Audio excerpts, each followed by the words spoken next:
Bu videoda en çok sevilen ve en güçlü 20 anti kahraman arasında bir güç sıralaması yapacağım. Anti kahraman kavramı aslında son zamanlarda fazlasıyla artmaya başladı. İnsanlar genelde iki farklı kutup görmeyi fazlasıyla seviyorlar. İyiler ve kötüler. Ancak ne iyi ne de tam anlamıyla kötü olan karakterler de var. Gerektiği zaman öldürmesini bilen ve kendi çıkarları için kötülük yapmaktan ziyade zorunda kaldığı için öldüren kahramanlar. Özellikle son zamanlarda Sony Pictures'ın anti kahraman filmleri yaptığını görüyoruz ve ilginç bir şekilde anti kahramanlar daha çok seviliyorlar. Sonuç olarak anti kahramanlar gerçekten de insanları yansıtıyorlar. En azından düşünebiliyorlar. Yani illaki iyi ya da kötü olmak zorunda olmadıklarının farkındalar. Tabi bütün bunlar üzerine ben de dedim ki insanların en çok sevdiği anti kahramanlar arasında şöyle güzel bir sıralama yapayım. Ancak videoya başlamadan önce eğer ki kanalda yeniyseniz ve içerikleri kaçırmak istemiyorsanız abone olmayı ve bildirimleri açmayı unutmayın.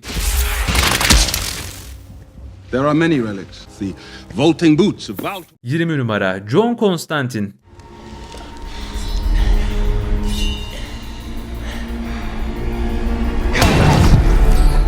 Normal şartlarda John Constantine'in büyük güçleri bulunmuyordu. En azından sinematik evrende sıradan bir insandı. Sadece ruhani varlıklarla mücadele edebilmesi ve boyutsal farkındalığını arttırması gibi önemli özellikleri vardı. Cehennem alevlerini kullanabilen ve baş melek Cebrail gibi ışığa hükmedebilen bu karakter elbette listeye girmeliydi. Aslında Constantine çizgi romanlar ya da dizilerdeki kadar güçlü olsaydı daha da ileri gidebilirdi. Ancak ölümlü bir insan olarak bence yeterince yükseğe koyduğumu düşünüyorum.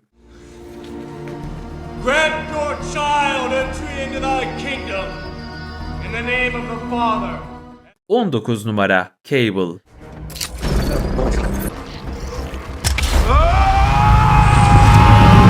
Down on your beard a little bit and then Cable, Deadpool film serisinde karşımıza çıkan bir karakterdi. Üzerine bulaşan tekno-organik virüs nedeniyle özel güçler kazanmıştı. Halbuki Cable'ın annesi Jean Grey ve babası da Scott Summers'tı. Bu iki güçlü mutantın çocuğu olarak Cable'ın bu kadar aşağıda kalması kaderin bir cilvesi olmalı. Ay kaderin cilvesine bak. Gel bir sarılayım ya. Her şeyin başında Cable usta bir katildir. Gerekeni yapmak için bir çocuğu bile öldürebilir. Yani Cable için insanların çok da bir değeri yok aslında. Ancak ailesini kurtarmak onun için gerçekten çok önemliydi. Marvel'ın çizgi romanlarında da Apokalips çağında yaşamış olan bu karakter en bilinen anti kahramanlardan biriydi.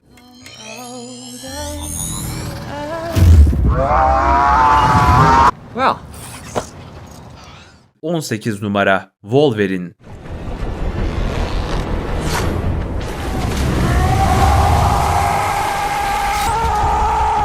Wolverine X-Men ekibine katılmadan önce de zaten bir anti kahramandı. Evet, Wolverine'in doğru düzgün bir kahramanlık hayatı olmamıştı. Hatta X-Men'de bulunduğu süreçte bile yine birçok insanı öldürmüştü. Wolverine günü kurtarmak için kahramanlık yapmazdı ve bu tür tekliflere verdiği cevap her zaman aynı olmuştu.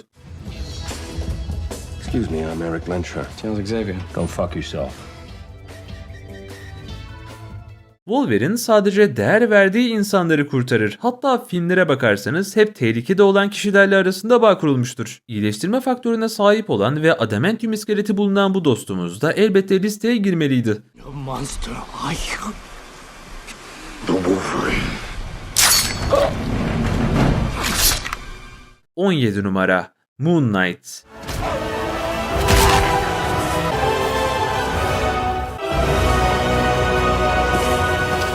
Moon Knight yani Mark Spector Khonshu'nun avatarıydı. Kendisi fiziksel olarak büyük güçler kazanmasının yanında birçok manipülasyon özelliği de kazanmıştı. Her ne kadar çoklu kişilik bozukluğu Moon Knight'a farklılık katsa da en tehlikeli kişiliği olan Jake ortaya çıktığında herkesi kolayca öldürebiliyordu. Moon Knight birçok farklı özelliğe ve yeteneğe sahiptir ancak güçlerinin asıl kaynağı Khonshu ve Ay'dır. Moon Knight her türlü durumdan kurtulabilir. İyileştirme faktörü ve gücünün belirli bir sınırı yoktur. Güçleri Mısır tanrılarından geliyor ve bu Mısır tanrısı bilinen en taşaklı Mısır tanrısıydı.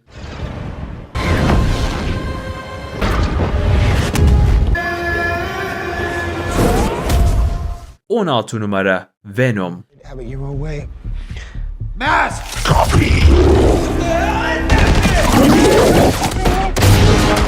Venom zaten en popüler anti kahramanlardan biriydi. Kendisini Sam Raimi'nin Spider-Man serisinde bir düşman olarak göstermiş olsalar da Venom çizgi romanlarda da bir anti kahramandı. Aslında zaman zaman insanları yemiş, kafalarını kopartmış ve hatta zarar vermiş olsa da film evreninde artık tam anlamıyla bir kahraman olmaya çalışıyordu. Bu nedenle belki ilerleyen süreçte anti kahraman olmayabilir. Ancak şu anda ve öncesinde Venom hep bir anti kahraman olmaya devam edecek. Kendisi sıradan bir simbiyottur ve diğerlerinin aksine özel güçleri bulunmuyordu. Yani Venom normal şartlarda metalik silahlar falan üretemiyordu. Daha çok böyle uzuvlarını büyütebilen, ölümsüzlük sağlayan ama bir o kadar da zaafı bulunan bir karakterdi. Bütün bunların yanında fiziksel anlamda çok güçlüydü ve hareket hızı oldukça yüksekti.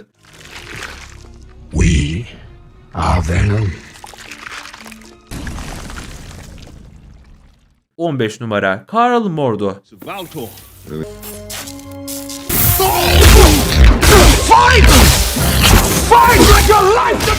Evet, Mordo'yu bir büyücü olarak fazla geriye koydum ama gerçekten en başarısız büyücülerden biriydi. Aslında Mordo bir düşman değildi, daha çok böyle bir anti kahramandı. Dünyanın en büyük sorunu olarak büyücüleri görüyordu ve evrenin dengesini bozduklarını düşünüyordu.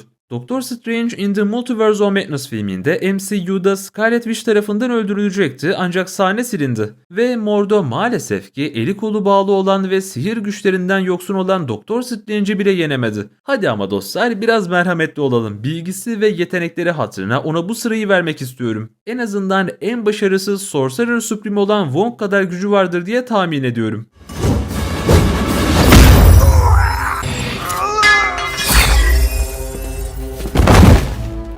...14 numara Namor.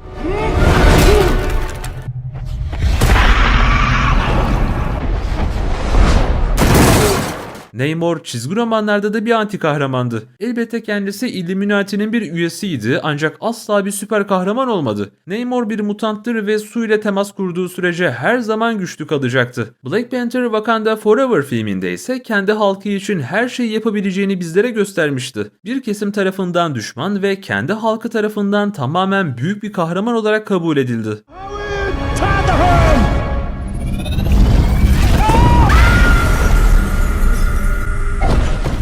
13 numara Iron Man.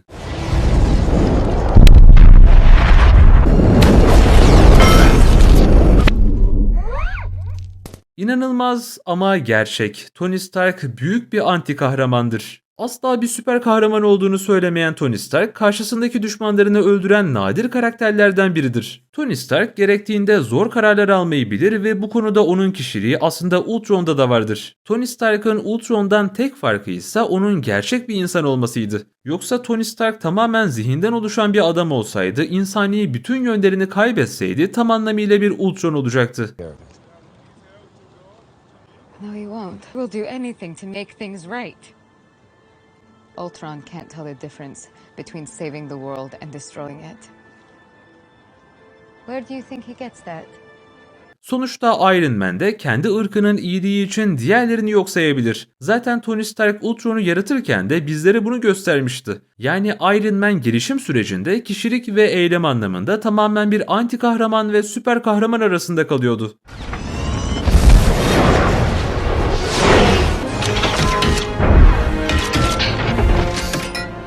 12 numara Sinestro.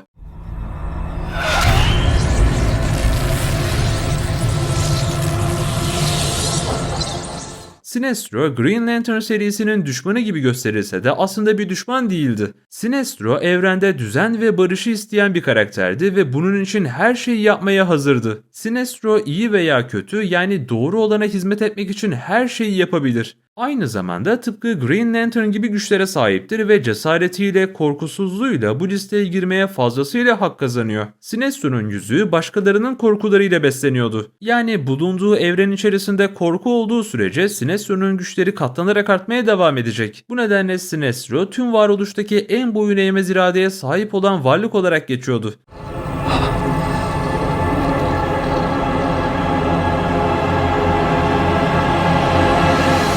...11 numara Ikaris.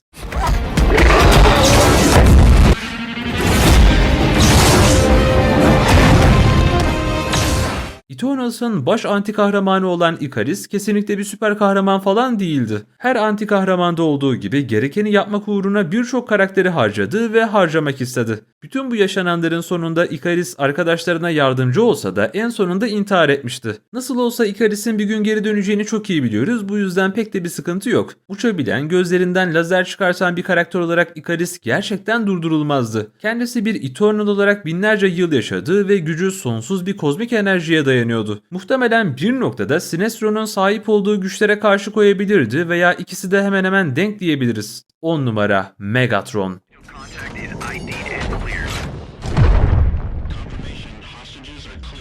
The Department of Justice has okayed it so long. Bunu görünce gerçekten çok şaşırdınız değil mi? Belki bir kısmınıza göre Megatron sadece bir düşmandı. Ancak hayır dostlar, Megatron haklı olduğu bir konuda yanlış yolu seçmiş olan bir kardeşimizdi. Bakın dostlar, sizlere Megatron'u anlatırken Türkiye'yi düşünmenizi istiyorum. Bu ülkede haksız ve adaletsiz olan tonlarca durum yaşanıyor, öyle değil mi? İşte bir zamanlar Cybertron da böyle bir yerdi. Yani belli başlı yerlerde Benim amcam Cybertron konsey üyesi. Sen kimsin lan? Seni hapse attıracağım gibi. gibi söylemler vardı. İşte bunun yanında toplum içerisinde statü farkları ya da gelir adaletsizliği derken Megatron en sonunda halkın desteğini toplayan bir muhalefet oldu. Bu sayede Megatron kısa sürede yanına onlarca sadık Transformer'lar toplamayı başardı. En sonunda Megatron büyük bir darbe yaptı ve karşısına çıkan herkesi darmaduman etti. Megatron birçok konuda haklıydı ve aslında ezilenler için savaşıyordu. Zamanında ezilmiş olan Cybertron'lar açısından bakarsak Megatron büyük bir kahramandı. Cybertron'da lüks içinde haksız hayatlar yaşayanlar içinse Megatron gerçekten büyük bir düşmandı. Aslında Optimus Prime de bunun farkındaydı ama Optimus'un tercih ettiği yol darbe yapmak falan değildi. Yani hem Autobotlar hem de Decepticonlar aslında Cybertron'daki düzene ve sisteme karşıydılar. İkisi de aynı şeyi amaçlıyorlardı ama yöntemleri farklıydı. Megatron kendi halkının varlığı için başka gezegenleri ve hayatları yok sayabiliyordu. Ancak Optimus ve onun liderliğindeki Autobotlar asla böyle şeyler yapamazlardı. Dolayısıyla Megatron da bir anti kahramandı. Ve bütün bu yaşananların sonunda hatasını anlayan ve yaptıklarından pişman olan bir karakterdi. We were brothers once. Once. 9 numara Magneto.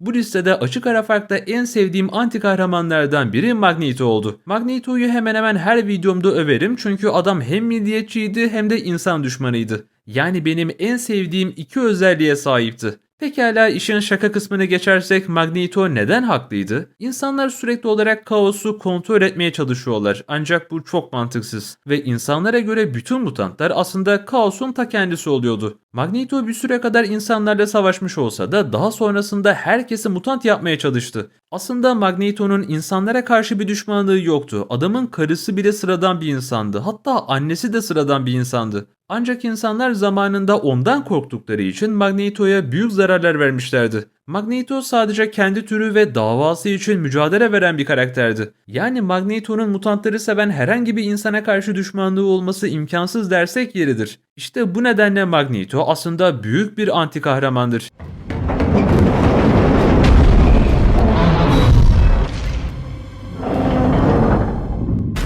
Sekiz numara Loki.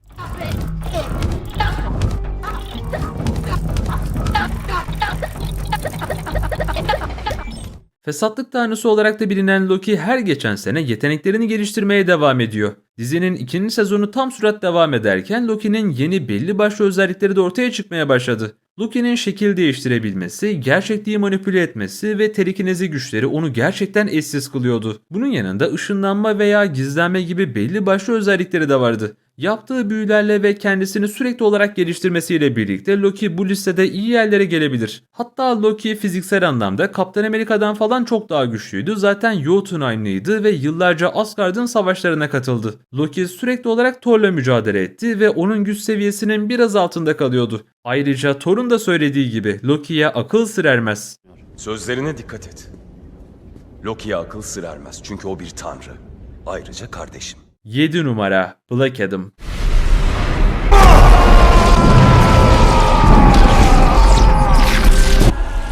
Out of rage.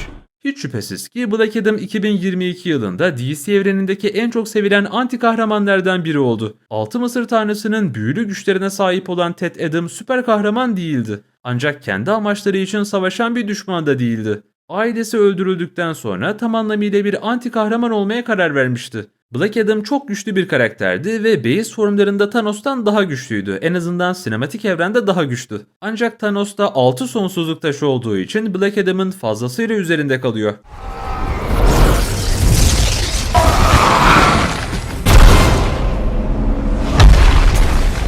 Altı numara Thanos. Fine. I'll do it myself.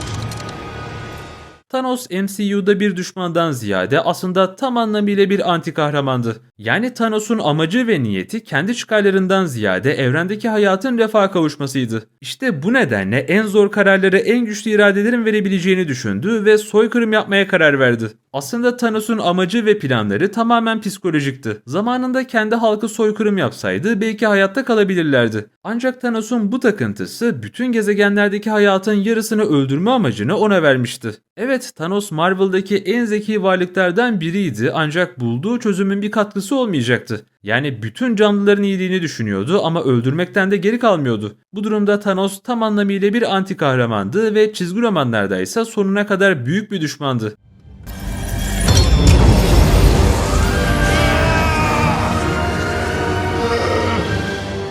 Beş numara Scarlet Witch.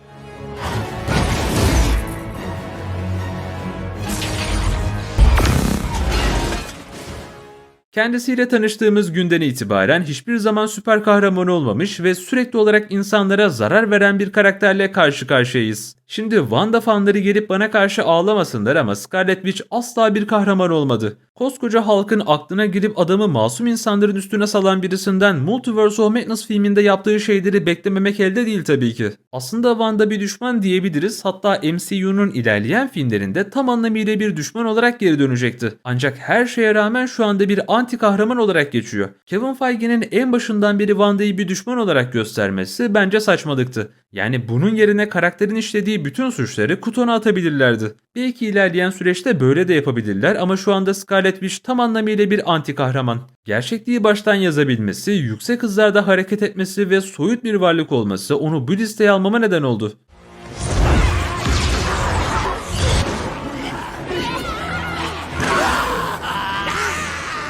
Dört numara Ghost Rider.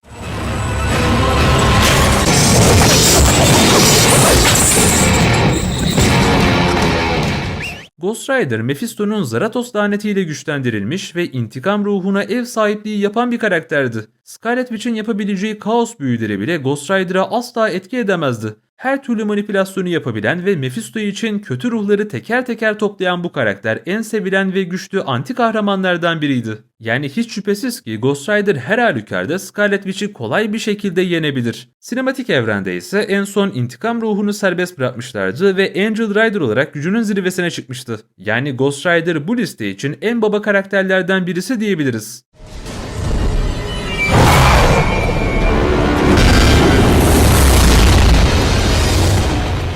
Üç numara Deadpool.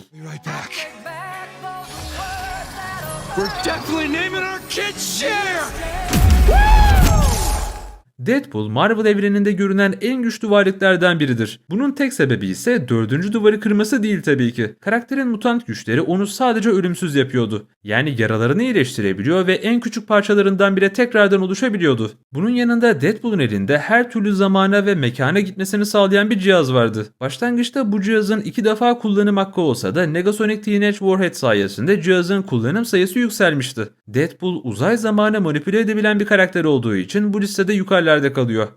You can do this. This is crazy, this is crazy, this is crazy, this is crazy. All right. 2 numara He Who Remains. A little bit easier to kill.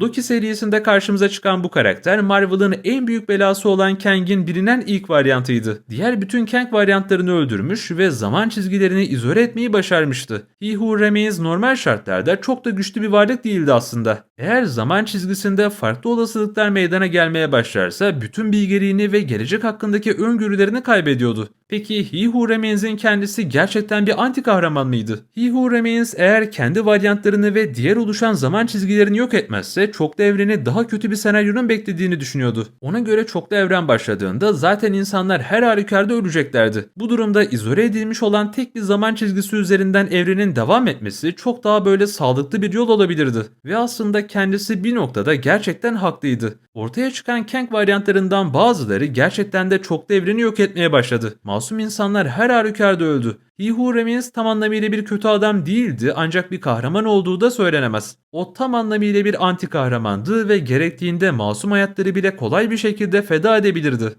He who remains a jerk. 1 numara Doktor Manhattan. Something lethal.